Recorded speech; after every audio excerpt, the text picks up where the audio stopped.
আসসালামু আলাইকুম।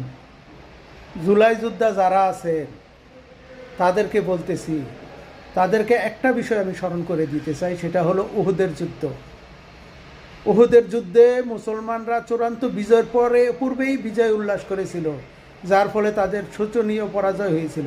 আপনারাও একইভাবে চূড়ান্ত বিজয়ের পূর্বেই আপনারা সবাই উল্লাস করা শুরু করে দিয়েছিলেন, দলে দলে বিভক্ত হয়ে গেলেন আপনারা। জুলাইয়ের সবচেয়ে বড় স্টেক হোল্ডার যারা ছিল তাদের একে অপরের বিরুদ্ধে লেগেছেন আপনারা। মুনাফেক দলটাকে আপনারা বিশ্বাস করেছিলেন।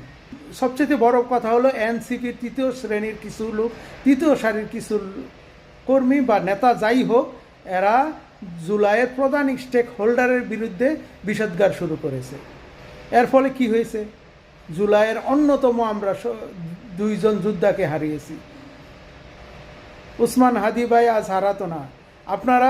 আপনাদেরকে আজ আমি সরাসরি বলতেছি, এই জনাব ডক্টর মোহাম্মদ ইউনূসও আপনাদেরকে আর এখন ওন করছেন না।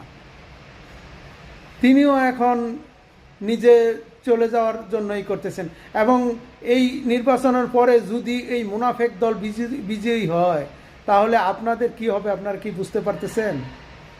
আপনাদের নেতাকর্মীদের কি অবস্থা হবে? তাই আমি আপনাদের কাছে অনুরোধ করতেছি, আপনারা দয়া করে নিজেদের মধ্যে না করে, ওই মুনাফেক দলকে বিশ্বাস না করে, আপনারা নিজেরা সরকারের আশায়ও থাকবেন না, বা ডক্টর মোহাম্মদ ইউনূসের আশায় না থেকে নিজেরা নিজেদের প্রতিরোধ ব্যবস্থা গড়ে তুলুন। ভাববেন না এই ফ্যাসিস্টরা ঘুমিয়ে গেছে বা এরা পরাজয় মেনে নিয়েছে। এরা প্রতিনিয়ত আপনাদের আঘাত করবে। সেই আঘাতকে প্রতিরোধ করার জন্য আপনারা প্রশাসনের আশায় বসে থাকবেন না, নিজেরা প্রতিরোধ গড়ে তুলুন। প্রত্যেকটা এলাকায় প্রতিরোধ গড়ে তুলুন।